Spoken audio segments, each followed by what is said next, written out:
This Panasonic indoor unit has a PCB manufactured by Megmeet. The issue is that the indoor unit is not functioning, even though the rest of the PCB seems fine. It was previously checked, and someone has already worked on it, replacing this particular component, but the PCB still isn't working correctly. So let's give it a try and see if we can fix it. Now we'll connect the electricity, turn it on, and the PCB powers up, displaying 16 degrees. I'll try turning it on and off to see if it works properly.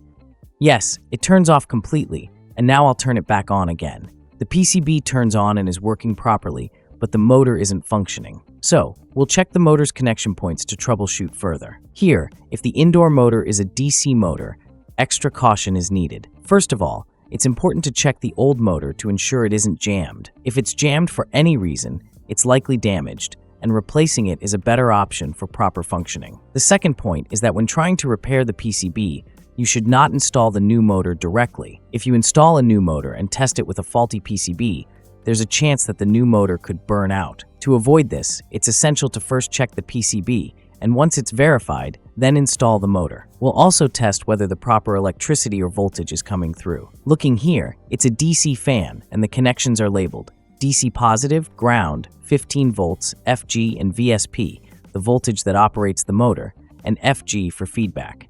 There should be 15 volts, ground, and positive voltage.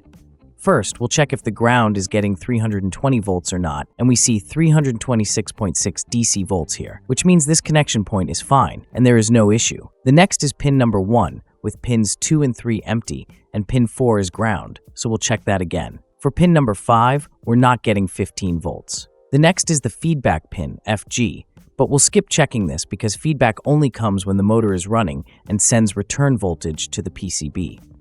Lastly, VSP is showing 0.3 millivolts, meaning both 15 volts and VSP are not present. Also, an H11 error code is displayed.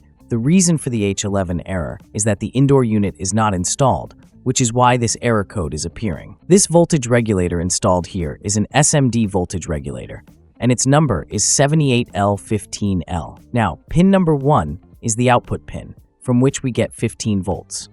The center pin is ground, and pin number 3 is the input pin. It's important to always remember that in any SMD components or packages, things may not always look the same just by appearance. You should never assume they're identical without proper testing or checking the datasheet. Here, you can see that someone has installed a YR package here. I'm not sure what this package is either, because different companies manufacture many components, and just because something looks the same on the outside doesn't mean it's the same on the inside. Now, after checking the YR package's datasheet, it turns out this is an NPN transistor. An NPN transistor cannot replace a voltage regulator under any circumstances. It simply won't work in that position. The one that was installed here is incorrect. So first, we'll remove this NPN transistor. It's out now, and I think this is a much better step. As I mentioned earlier, the first pin here is the output pin, which goes to the fan connector. Similarly, the center pin is ground, and the third pin is the input pin. Now, let's check what this component is. The number 2T is written on it, which indicates it's a PNP transistor,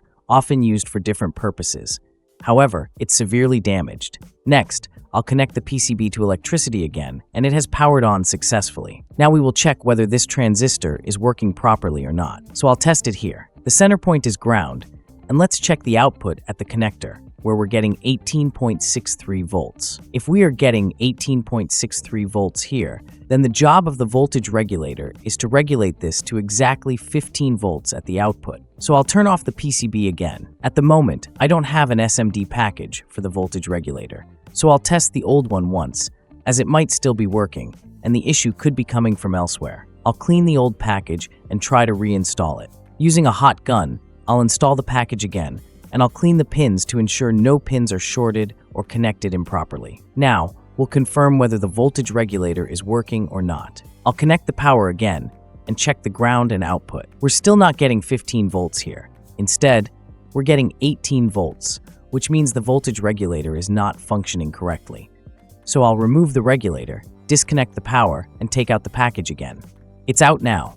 I don't have the original package, but I do have this package, which is also an SMD component. It's a bit larger and marked as 17815, which is a 15-volt voltage regulator. However, its pin configuration is very different and completely reversed. So, I'm going to attempt to install it anyway. If we look here, this is the boosting and filtering capacitor, where we usually get 320 volts, and all the other ground points are connected to it. Now I'll start by preparing the output pin. It's ready. Next, I'll connect the input, and that's done. Now we'll prepare the ground connection. We've installed the voltage regulator, and it's all set. Let's power it on, and the PCB is working. Let's check the ground. Here we go. We now have 15 volts, whereas there was nothing before. I'll turn off the PCB for a moment. Now, I'll turn it back on again and check the voltage to ensure everything is working correctly. We were getting 325 volts before, and now it's 322 volts. The ground and 15 volts are present, so it's working as expected. On pin 5, we're getting 5.50 volts, which means the PCB is now fully repaired. I believe the issue was with the voltage regulator, and that's why the PCB wasn't working correctly with the wrong part installed. Now that we've installed the proper part, it's working fine. I've reinstalled the motor, and after connecting it, I'll test it again. The motor has started and is working properly. Now, I'll try turning it off with the remote. I turned it off, and the motor stopped. I turned it on with the remote again, waited a bit, and the motor has started again. The PCB is now fully functional, and we can hand it over to the customer. Click on the left or right thumbnail to watch our next videos, and subscribe. Thank you.